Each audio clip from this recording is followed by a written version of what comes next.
Hello, good evening and welcome to Business here on Joy News Prime with me, Beverly Broom.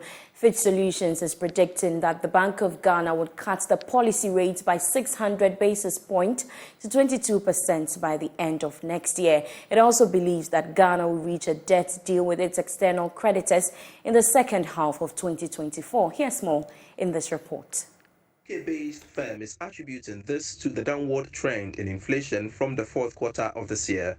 Inflation, it said, will average 17.1% in 2024 due to high base effects mostly in the first half of 2024 and exchange rate stability. This, it believes, will put interest rates in a positive territory. Fitch Solutions also expressed optimism that Ghana will reach an agreement with its external creditors by the second half of next year. This should provide tailwinds to the exchange rate and further limit imported price pressures. It added that real GDP growth will remain well below trend on the back of fiscal consolidation efforts under the IMF program. However, the central bank will likely seek to lower interest rates to stimulate economic activity. Now, economist Dr. Ishmael Yamson has described the former Minister of Sanitation's $1 million saga as disappointing. According to him, this could impact negatively on efforts to encourage more people to keep monies in the bank. Dr. Yamson adds that government should try and lead by example. I was not just worried, but I was disappointed. Wow. Well, I don't want to go into not the whole idea about... But the whole idea of so much money sitting in somebody's home. Yeah. And I've heard so many explanations, it comes from a wealthy home, blah, blah, blah. That is not the answer. But because it has been hugely politicized, yeah, we are hearing all manner. But let me tell you that for many, many, many years, Ghanaians chose to keep their monies outside the banking sector. Why? And yesterday or 2 days ago, I wasn't surprised that the governor expressed worry that so much money should be found in a home. Yeah. I know he was also very careful about how far he could go. About 10, 12 years ago, a great effort was made to get Ghanaians saved. The savings and loans, they did a lot to bring monies into the banking sector. The likes of UT banks and all the rest of it, particularly the Ghanaian banks. Then came the collapse of the economy. So those experiences have already shocked the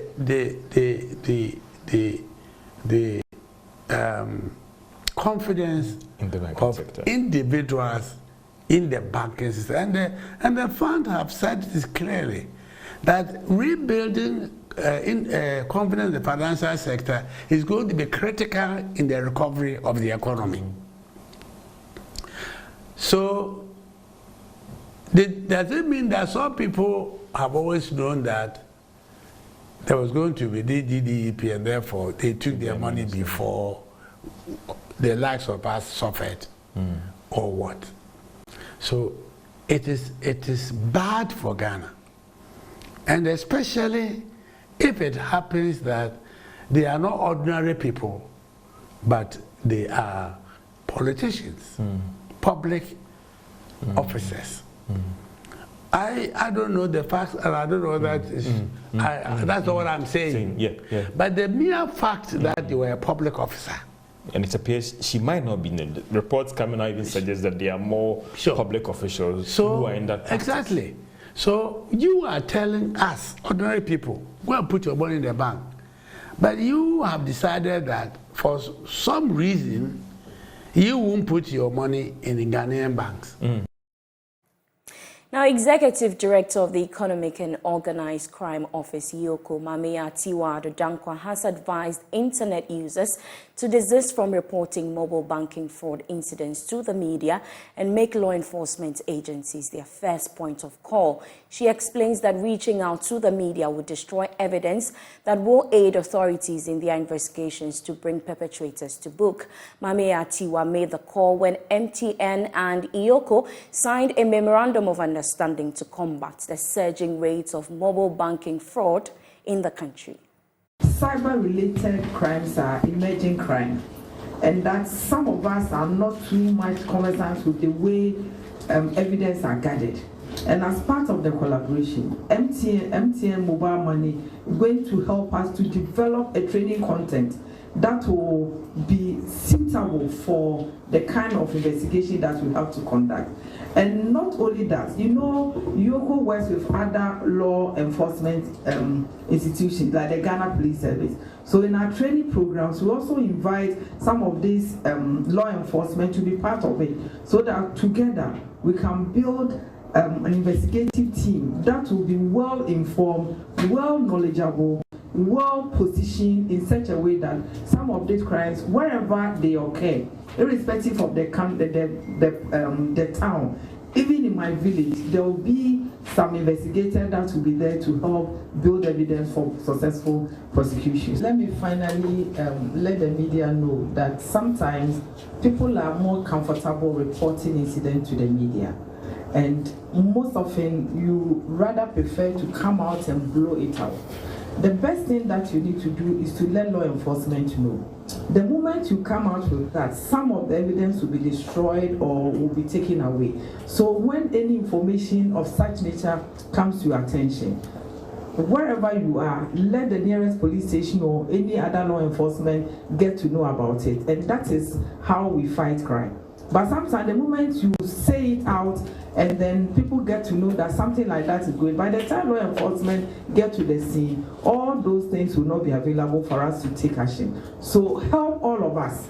We are available and our doors are open. Let us know that something like this is going on so that we can take action to stop that thing from happening. Most people are affected by way of mobile money fraud, and I think we need to all work together to stop that. And when measures are put in place to prevent them from going ahead with that, I think with time we realize that we would have been able to bring those things to the barest minimum, if not totally eradicated. Now, an expert in cybersecurity at Forensic Investigations and Audit, Daniel Kwekuntiamwa-Adai, is urging companies to relook at their cyber risk profiles to prevent cyber attacks. Individuals and many African firms have fallen victim to ransomware attacks as it's on the rise. One of the latest victims is Glo Nigeria. Hackers have stolen 600 gigabytes of and have encrypted all their systems. Mr. Adai says most companies fall prey because they do not factor cybersecurity in their budgets. Companies are not allocating budget for cybersecurity, and for us it's a great worry. Yes, we know that the economic times that we are in is very difficult for them to raise revenues here and there. But what will it profit you if you're raising revenue and then suddenly you have a very huge ransomware attack and then your business basically collapse? See, according to statistics, about 60% of startups startup businesses collapse when they are being hit with a ransomware, and this is very critical for us. And if you look at the whole landscape, you realize that it is just because businesses are not allocating budget for cybersecurity. We spoke to a lot of businesses within the past couple of months. We realized that they seem to be focusing on revenue for themselves because obviously taxes here and there, and then they slow down. But I bet you that a lot of companies in Ghana, in Nigeria, in the West Africa region are suffering from ransomware attacks. And the bad thing also is that they don't usually report it. According to law, according to our cybersecurity law, according to the Bank of Ghana directive, and then across border, you are supposed to report cyber attacks when you are being hit. But most of the companies don't report it, and which is a great worry. And then you're also supposed to send at least an alert to your customers, just so that if if maybe they have some account, maybe some online banking account with you, and or they can change it as soon as possible. But because these companies know the laws in terms of the reputational damage and all that will hit them, so they intend to keep it silent and keep quiet about it. And this is really not good for their customers, for their clients, and then for the company itself. Businesses really have to sit down and then look at their cyber risk profile. Look at the systems that are very critical to their business operation. If they want to secure that particular business line, they have to be able to do an assessment, or what you call a testing on the system, to see all the loopholes or weaknesses, what we call vulnerabilities on the system. And then after identifying these vulnerabilities, they're able to basically patch these vulnerabilities or talk to a cybersecurity company. They will assign a vulnerability remediator, or what they call the defensive security experts, to be able to come and assist you to resolve most of these vulnerabilities. The Banjul Accord Group is beginning a 3-day convention in Accra to dialogue on concerns of air safety along the West African routes. This is part of a recommendation by the International Civil Aviation Organization to ensure that member countries have a uniform safety standards in order to improve air transportation globally. Here's a report. The meeting is expected to aid in improving air safety and the working condition of aviation safety staff. Apart from air safety, the association is also considering selecting one of the countries to host the secretariat and manage its affairs. Deputy Director General of the Ghana Civil Aviation Authority, Engineer Daniel Akwa, has been speaking to journalists about the relevance of the group meeting in Accra. A good aspect of it is we want to promote the no country left behind concept by ICAO. That is, if one country is strong, you pull others along. Sometimes you can even loan out your technical team to another country within the group. So we have such agreements. We organize training for all these members of all these countries to come together. One country organizes and will host, others will join. So it's a very, good group to have, yeah. And then also we have a pool. We can put our inspectors, yes, in a pool of inspectorates, yes, division, which also exists. So if Sierra Leone needs technical assistance in any area, yeah, they just apply to the group, and then we look at who is available within the group to offer that kind of assistance. Director General of the Gambia Civil Aviation Authority and head of the group, Fansu Boyan, believes air safety on the continent has seen some improvements as compared to many years ago. You will recall in the last few years, the region was marred with a lot of accidents in the civil aviation industry. But since the full establishment of these two agencies, this has improved greatly. In fact, our regional average surpasses the required minimum set by the International Civil Aviation Organization. Recently, our sister state, Sierra Leone, who was at the time probably the worst in terms of compliance to the standards set by International Civil Aviation Organization, just completed a safety oversight audit program carried out by the International Civil Aviation Organization on the country, and they have jumped from 16% to now 74% compliance, which is a major boost for us, and as a result, our regional average as a group has now surpassed that minimum benchmark set by ICAO. The Ghana Civil Aviation Authority is hosting this meeting as a key member of the association. Deputy Minister of Energy Herbert Krapa has indicated that Ghana and Peru need to deepen their bilateral relations to enhance the growth of both countries. According to him, the African Continental Free Trade Area provides the opportunity for Peruvian businesses to penetrate the Ghanaian markets and engage in trade activities. He was speaking at the independence celebration of Peru. The Embassy of Peru, as part of activities to mark the country's 202nd Independence Day celebration, held a meeting to discuss and network with Ghanaian business owners. According to the embassy, Ghana and Peru are set to sign an international agreement that will help both countries to review the conditions of their bilateral relations every 2 years. In an interview, Deputy Minister of Energy Herbert Krapa urged Peruvian businesses not to shun away from investing in the Ghanaian economy. We recognize that Peru is an important bilateral partner, not only in trade but in agriculture, education and healthcare and capacity building, and that's why the government of Ghana has represented here to celebrate with them and to renew the friendship, the bonds of tie that exist between us, our both countries.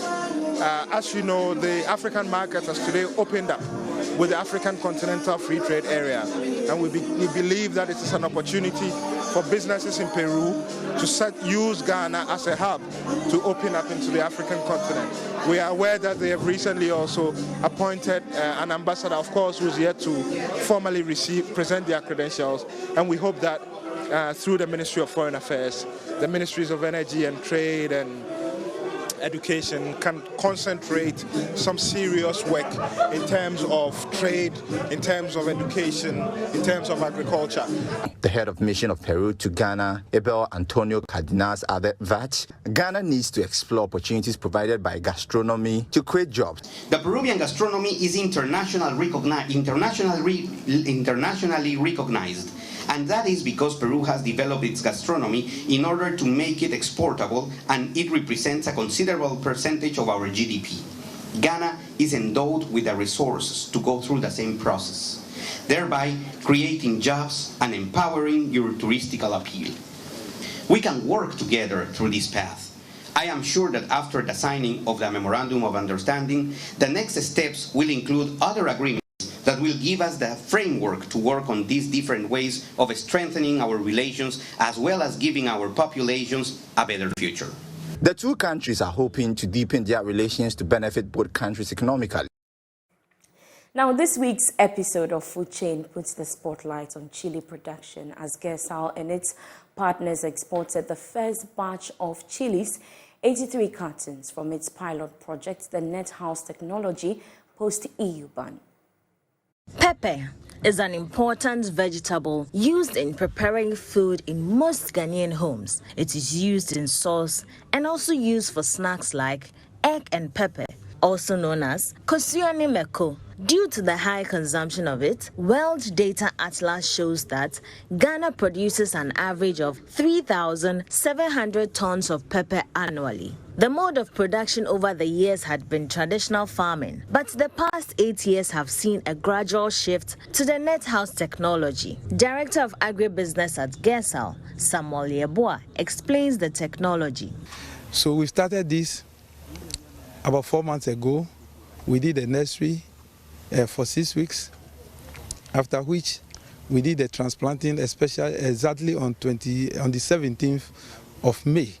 So these crops you see here are 10 weeks old in this house, and harvesting has started this week on schedule.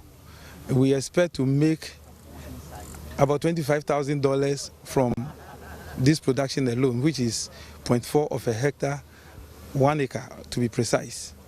At the end of the production season, it will take us 1 year, which is 12 months, to complete the cycle. In 2014, the European Union imposed a ban on vegetable exports to its markets due to non-compliance with sanitary and phytosanitary requirements. The EU ban was removed in November 2017 following an improvement in the requirements, but vegetable exports, especially chilies, have not recovered to the pre-EU ban levels.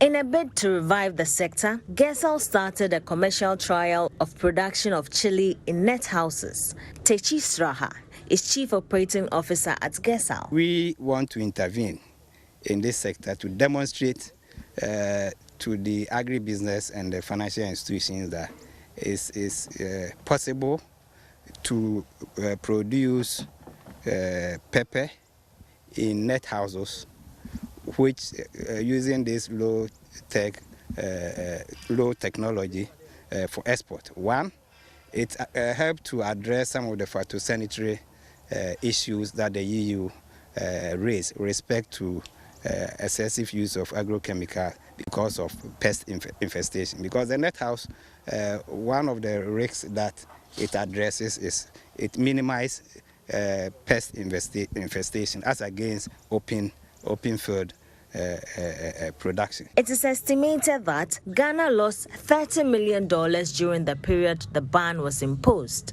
President of the Ghana Vegetable Producers and Exporters Association, Dr. Felix Kamasa, called for more investments in the net house technology to prevent a recurrence of a ban. Yeah, this system is not cheap. It's very expensive. The youth cannot afford. I think government is trying to do something to look at this youth in agriculture, but they are not looking at the setup, the mood very well. They have to involve the stakeholder together and see what they are doing here. Then they can able to have that blueprint. And then they can circulate, and then the bank can have a comfortable, because the bank, you know, they look at the figures.